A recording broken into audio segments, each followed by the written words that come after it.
Hello and welcome back to another Path of Exile 2 video. Today I want to talk about patch 0.3, the third edict. And I want to systematically make my way through each of the core parts of the game so that I can have some sort of organization to my thoughts and some of my opinions on things that have been implemented this league, things that are affected by the Abyss League mechanic, which they've added, and some of the updates to the acts as well as the endgame. So first I'm going to start with the acts. Acts 1 through 3 are unchanged aside from the adjustments to support gems, which was a core update with this patch. And there's not too much to say about them. If you liked them before, they're the same. If you didn't like them, well, they're still there and you still have to go through them. In Act 2, around level 22, you get access to the Abyss mechanic. So your first introduction to the Well of Souls, where you can add modifiers to items, which I'll get into shortly, because, oh my goodness, was it great. So you work your way through the acts, defeat Doriani, and then you get into Act 4. Act 4 is where they finally get us something we've been asking for forever. The community has always wanted Boat League, and we got Boat Act. You traverse through multiple islands, fight cool bosses. The zones are absolutely epic looking. My personal favorite was the prison zone, where the water continuously comes up and slows your character as you traverse it. Like, it's really cool. Like, thematically, it's really cool. You got the chained up boss whose chamber you drain before going. It's really badass. I love what they did with Act 4 as far as having gorgeous layouts and interesting enemies to fight. I think they did a really cool job. I think it's a lot more interesting to have different enemies to fight than go through the monotony of Acts 1 through 3 again. So I like that swap a lot. It had some atmosphere, like it just the enemies that it added overall were just really cool, and it was fun to traverse the zones outside of a little bit of performance issue in town when you've got like 200 people in King's March. The boating around and exploring different zones, finding pieces of maps, all that kind of stuff was actually very interesting, very cool. The interludes were okay. I know that the interlude is not meant to be a replacement for Act 5. However, I imagine that the bosses are here to stay in some way or another. I didn't mind the two duo fights, but the role-playing fight I was not a big fan of. I did not enjoy fighting against Asmati, the Faradun Prince. I think that having a forced role-play interaction at the beginning of every single fight, if you are not beating him on the first or second try, is incredibly frustrating. And yeah, you're like extra punished for losing in that fight. So I did not enjoy fighting him, because at the point where I encountered him when I was making my way through the acts on day 1, I was slightly underpowered, and he one-shot you with like any of his like 4 dashing super half-screen hitting attacks. So it was a little frustrating to have to go through his cinematic at the beginning of every single fight. So it would have been nice if I didn't have to rewatch his entire setup and cinematic every time I attempted him, because I think I had to attempt him quite a few times. So I don't know. I think it's kind of that part was kind of frustrating to me, and I understand the interlude is not a full representation of what they intend for Act 5. So it was filler content by their own statements. You've probably interacted with a little bit of Abyss, and maybe at this point, while going through the acts, you have gone ahead and crafted a few pieces, used the Well of Souls. But if you have not, then now is the perfect time to start your Abyss journey, because Abyss has so much to offer. And I guess the best place to start is that the crafting that you can do with it is absolutely absurd. It is, power-wise, currently more power than most crafting sources in PoE 1, adding a level of determinism that PoE 2 did not have prior. Using the Abyss modifiers, you can add a mod to a specific item, and depending on which crafting material you use, you can actually influence the minimum level of the modifier that you're adding, and then re-roll for additional chances using Abyss Omens. You can remove it at any time using an Abyss Omen that guaranteed annuls the Abyss modifier, the Desecrated modifier that's on your item, and so you have infinite attempts at that one modifier that you're adding, so long as you have the currency, with a with true determinism in terms of removing and adding the desecrated modifier. The desecrated modifier is never a full brick on your item because it can always be removed. And then once you put a new one on, you can re-roll it with an omen. Like there's so many options.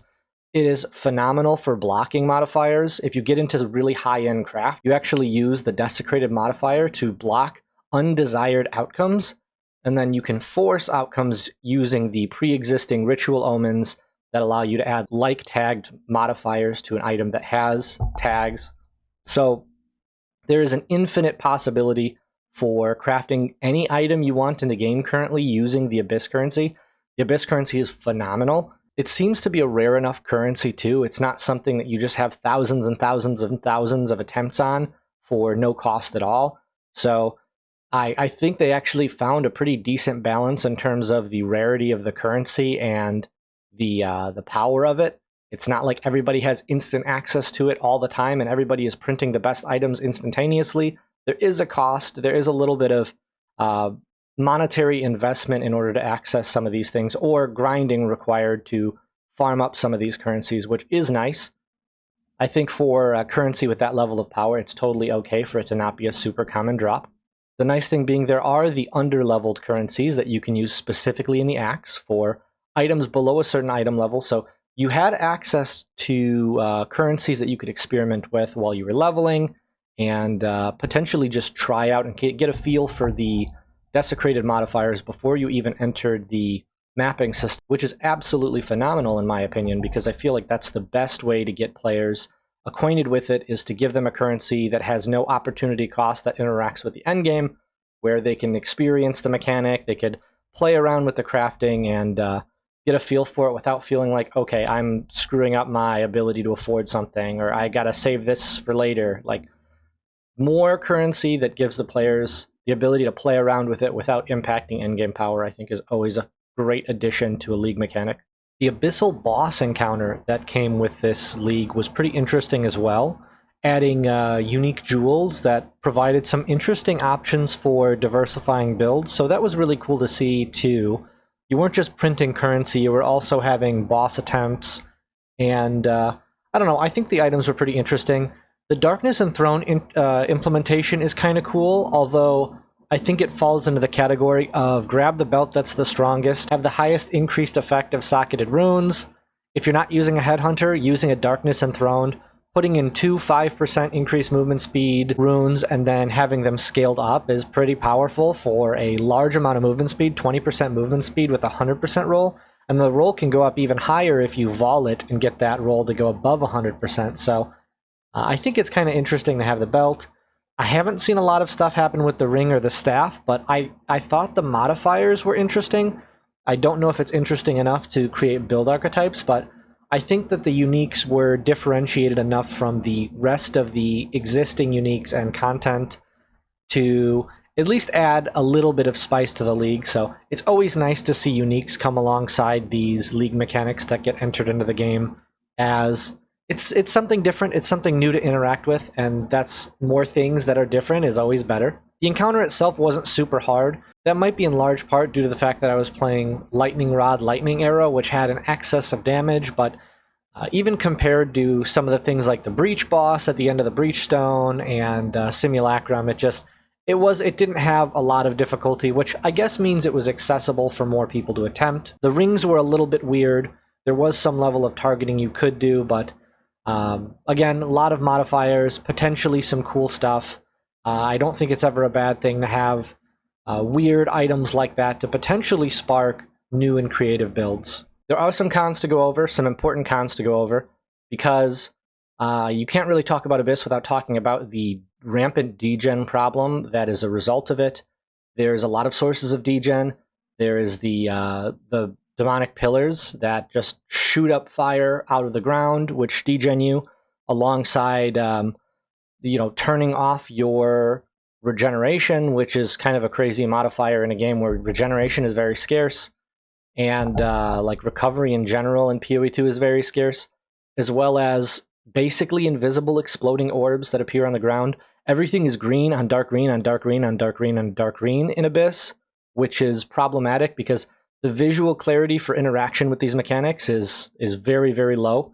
Those green orbs blend in with absolutely everything, and if you step on them, they explode your character, doing a few thousand damage, a couple thousand damage, even in lower tier maps. So, I mean, there's not much you could do to play around it, because if you're fighting amongst the enemies, there are so many other overlapping effects that delete your ability to see what's going on the ground. If you step on another degen, if you have your regeneration turned off by the other modifier and you step on this ball, like all of a sudden 90% of your HP disappears and then you're hit by a projectile, or you're fighting with the abyss monster that can't be hit while it's doing its backflipping animation. Like there's a lot of overlapping things which kind of harm the player's ability to engage with the enemy or engage with the mechanic overall without having a large risk of dying. So that part of it, I think, is problematic. I think if a mechanic is hard to engage with, it just makes it less fun. It's more frustrating, and PoE 2 is stated to be a game that's supposed to be about engaging with enemies, engaging with mechanics, and just having player input for decision making and for how you play. Now that you're in the mapping system, now that you're farming abyss currencies, we have to talk about trade.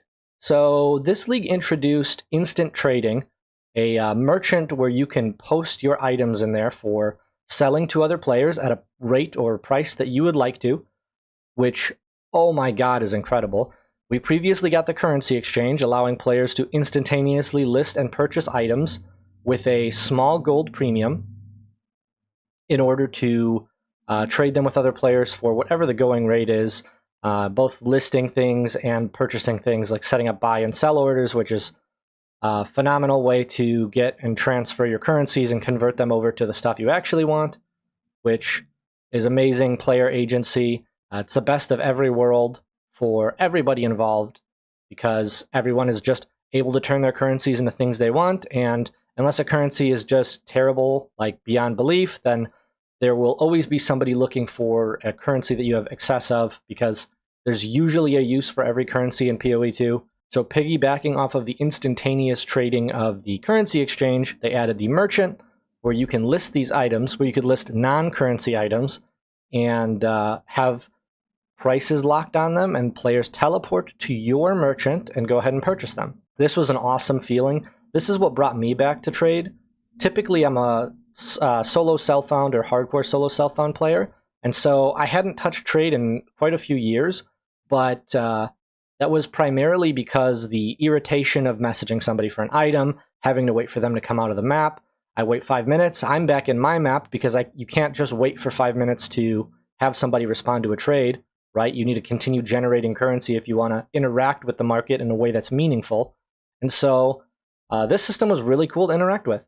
It was nice to spend a day farming, load a bunch of stuff up in the merchant, and log off for the day and come back the next day with a bunch of currency waiting for me. It really was the best feeling. And even in the first few days of the league, I listed quite a few things, and I would come back into like 3-4 divines, 40-50 exalts, and you come into like a nice little paycheck to reward you from your previous day's work, and it didn't require any effort besides you clicking them into that tab. Now, there is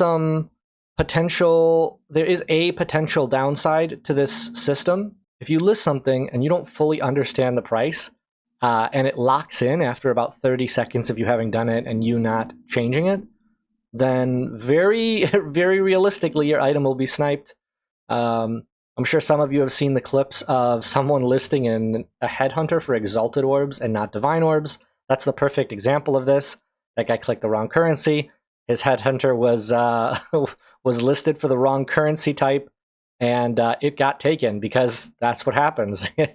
Exiles will take advantage of the low price, and it's the flub on his part for not clicking the correct currency. But that is the one potential downside.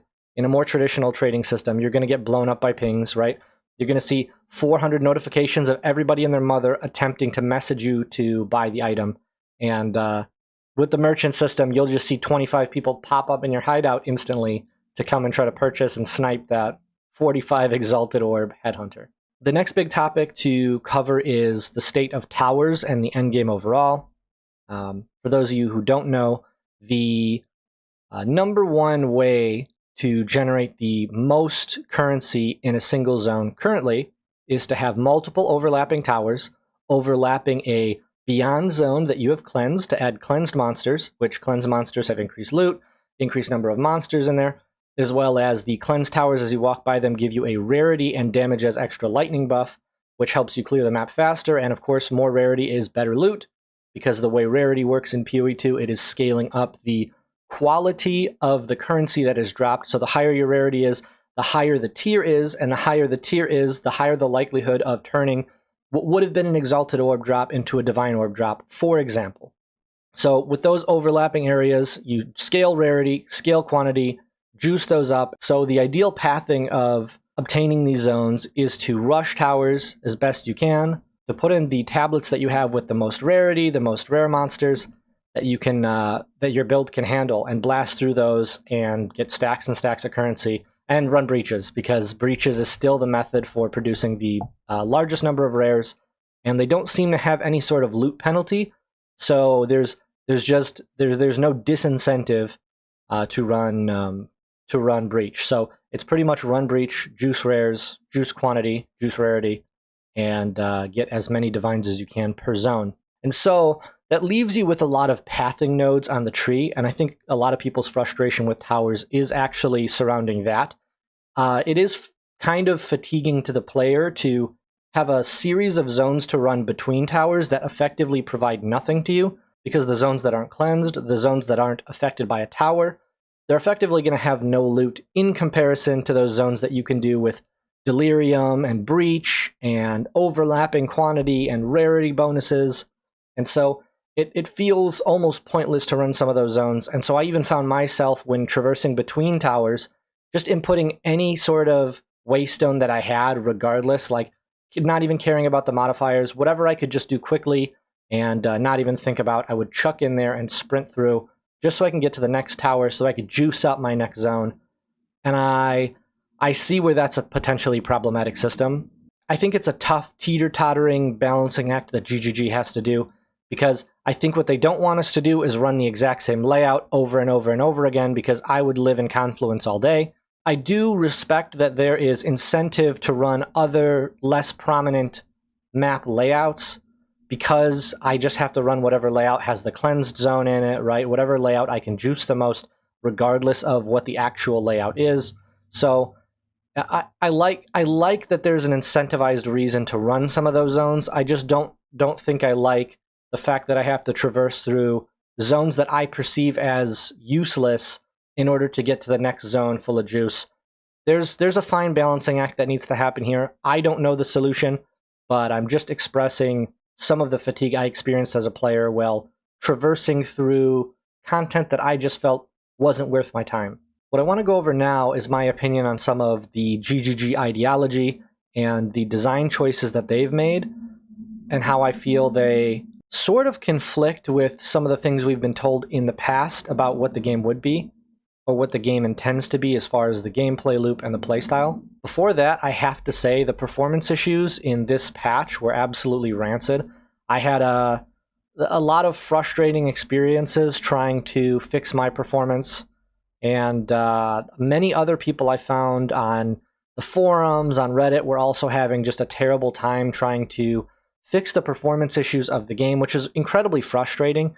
It's actually the most frustrating thing that could occur in any sort of video game you want to play for more than a few hours, is to have terrible performance. And it was just frame drops, crashing, computer overheating. I got one blue screen within the first week. And so it was just really, really, really annoying. And I think it's like the most unacceptable thing in a game for it to like not be addressed faster. At the time of this video, we're 2 weeks in. I believe they dropped a performance patch yesterday, and I heard some people had slightly better performance. Some people are completely unaffected. But that has to be covered because it's a glaring issue, and it's like, if you can't get past the performance issues, then balance, nothing else matters if you can't even play the game. So as far as the direction goes, first things first, the passive skill tree for players kind of sucks. The overall access to defenses on any character who's not running an evasion energy shield build is effectively non-existent. I've seen some armor characters who've gotten extremely tanky, and so armor has some support, But overall, the lack of life on the tree and the lack of life that you really gain from leveling your character, it's not enough to currently go a life-based character, and I think that's incredibly problematic. I think the implementation of deflection is just bad. Numerically, getting an amount of deflection that amounts to anything for defenses on your character is impossible.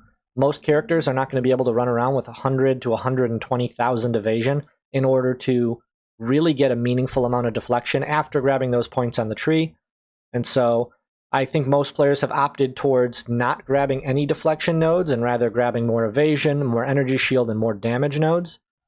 The damage nodes on the tree are okay. There's access to some good stuff, but overall I feel like the passive tree is still lacking a significant amount of substance. And like I said, the fact that you're effectively pushed or forced to run energy shield at some point if you actually want to have a meaningful hit pool is kind of unfortunate currently. Now I want to go back to a few years ago when they were first talking about PoE 2 as an idea, before there was much more than a playtest, and the concept that was sort of pushed was a more Souls-like interactive experience where you'd be encountering significantly fewer enemies than PoE 1, and you'd be engaging in combat that was more like Dark Souls, or that required more engagement, more button presses, where you would have to fight rares with strategy in order to defeat them, and then they would drop us a bunch of loot, and that loot would be exciting, and the loot would be meaningful. And I feel like that part of the script has been totally lost over the last couple of years as they've tried to make the game more appealing to the average player. And so it's kind of been an unfortunate experience for me in the way that I kind of wanted PoE 2 to feel like something fresh, and it really doesn't. PoE 2 currently feels like a worse PoE 1. It has less content, less access to interesting ways of engaging with the endgame. There's not a real differentiation between mappers and bossers because there's not a whole lot of bossing for people to do if they want to generate a meaningful amount of currency. Crafting is still a phenomenal thing to do to make money, which it always will be in a game like this that has crafting. But currently it's blast maps, juice rares, as much rarity as you can grab, and yeah, that's it. My issues with the game currently are the playstyle of the game. This is not a Souls-like experience. I'm not pressing more buttons or doing anything more sophisticated than I'd be doing in PoE 1. The characters are much harder to put together in PoE 1, right? Because the game is a lot more dialed into what it wants you to do. But I don't feel like the enemies and the game itself is significantly more engaging. You occasionally run into little boss monsters like the Silverback Gorilla, and bosses where you may have to dodge around mechanics or move around the arena, but I don't think that any of the bosses in the game are more intricate than a Maven, for example, from PoE 1, even a base Maven. So I don't feel like the experience has differentiated itself from PoE 1 at all, really, which is kind of unfortunate. Now, the gameplay that I thought we would be getting from the first things that they said when they were talking about creating PoE 2 was a lot more like Godfall. Godfall is a game I played a few years ago that kind of dips into multiple categories. You had a open world pseudo MMO experience where you were traversing zones to encounter different enemies, obtain different currencies, and engage in slightly different mechanics as you went to those zones.